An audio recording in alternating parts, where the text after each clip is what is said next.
万米高空上，这个女孩失踪了。Did you happen to see a little girl go by here? No, sure didn't. 你肯定会说，飞机就那么大，能跑到哪儿去？但事情怪就怪在这儿，所有人都说没见过这女孩。空姐打电话问登机口，结果根本没有女孩的登机记录。女孩的妈妈赶紧掏机票想证明，却发现机票也只有一张。就在前天，凯特的老公突然跳楼自杀，她想不通，他们明明感情很好，怎么会这样？接下来，凯特把老公连人带棺送回老家安葬。临行前夜，她正在哄女儿睡觉，却敏感地察觉到窗边有不怀好意的视线。第二天带女儿上车后，后视镜里司机的眼神也很怪异。到了机场，转眼的功夫，女儿找不到了。凯特急忙到处找，终于在货架旁看到了。一系列的波折让本就脆弱的凯特绷不住了，她歇斯底里在机场大骂女儿。没一会儿，母女俩终于登机了。她坐的这架飞机很不一般，是巨型豪华客机，分上下2层。很快，乘客陆续上了飞机，他们不知不觉睡着了。随着机身一阵颠簸，凯特醒了，扭头看向旁边的座位，女儿不在。她找遍了飞机上下层，连厕所都看了，全都没有。她心里乱了，回到座位，想看看女儿回没回来，却意外发现了女儿的泰迪熊。这个玩偶，女儿从不离身。更诡异的是，她问了一圈，所有人都说没见过女儿。她正准备再去找，一个金发空姐走了过来，说愿意帮她，然后就语音播报了寻人启事。听到小孩是丢在飞机上，很多人都没当回事儿。在3万米高空的飞机上，孩子能去哪儿？凯特却越来越急，要求机组人员搜索整架飞机。 Wine closets on this plane. Right, there's 4 up, and there's 5 down, and nobody's checked any of them.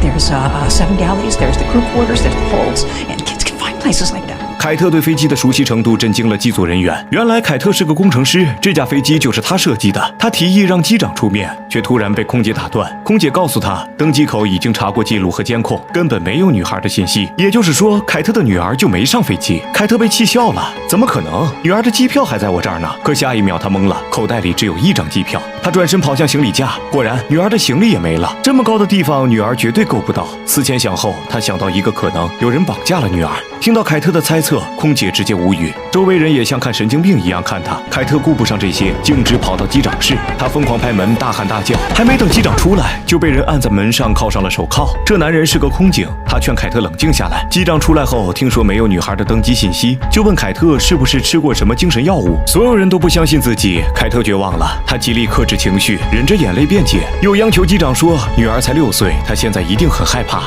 I was holding her hand when we took off. Check that out. 母亲对孩子的担忧做不了假，机长答应了。他安排机组人员地毯式搜索，连货舱和设备舱都不放过。即便这些地方入口隐秘，小孩根本找不到。可没过一会儿，被限制走动的乘客们开始不满。这时，凯特突然注意到2个男人，他们和昨夜监视他的人很像。他立刻去质问，没想到却激怒了男人，也引起周围人恐慌。双方正在僵持，语音播报响了，机长解除了限制，也停止了搜查。凯特再也控制不住情绪，冲到机长面前质问他为什么放弃寻找。 Where's my daughter? If you come with me. Where is she? Where is she? Dead, goddammit! 机长拿出2张死亡证明，分别是丈夫和女儿的。机长说：“你女儿2天前就死了。”一瞬间，凯特的世界崩塌了。这2天经历的种种，一幕幕从眼前划过。难道这一切真是她的幻想？真假难辨的现实，终于让她心力交瘁，丧失了理智。她开始不受控制，在机舱狂奔。之前被怀疑的男人瞅准机会，一把将她摔在地上。再睁开眼，凯特已经被铐住，对面还坐着个心理医生。医生声音很轻柔，在静谧的机舱里非常有安抚力。医生说，很多失去挚爱的人都会因为过度悲伤而出现幻觉。一时间，凯特觉得或许这就是事实，女儿早就死了。可一个念头突然闪过，她想起女儿曾蹲下身在窗户上画心，她冲窗户哈了口气，果然出现了一颗心，又举着手指在旁边画线，线条的粗细明显不是出自一个人，这更验证了她的想法，女儿没死，她的确上了飞机。可凯特知道，现在无论她说什么也不会有人信，她只能靠自己。于是她借口上厕所，让空警帮她打开手铐。一关门，凯特迅速脱下衣服缠在手上，轻轻一敲，天花板的门应声而开。她爬到顶部的线路控制室，直接切断客舱电源，飞机瞬间陷入黑暗，氧气面罩也立刻弹出，所有人都慌了。凯特趁乱溜进货舱，想到那2张死亡证明，她断定女儿一定被藏在丈夫的棺材里，颤抖地按下密码，棺材开了，可却是再次的失望。她彻底瘫软在地，一遍遍痛恨自己没看好女儿。此时空警赶到逮捕了凯特，指责她给飞机造成了巨大的安全威胁，现在航班必须提前降落。凯特不肯放弃，她试图提醒空警，既然死了2个人，为什么只有1具尸体？可对方根本不听，直接把她带回客舱。看到凯特被控制住，所有人竟然站起来鼓掌。这个疯女人终于被抓住了。一旦飞机落地，凯特就会被直接带走。现在她唯一能做的就是向空警求助。I'm begging you.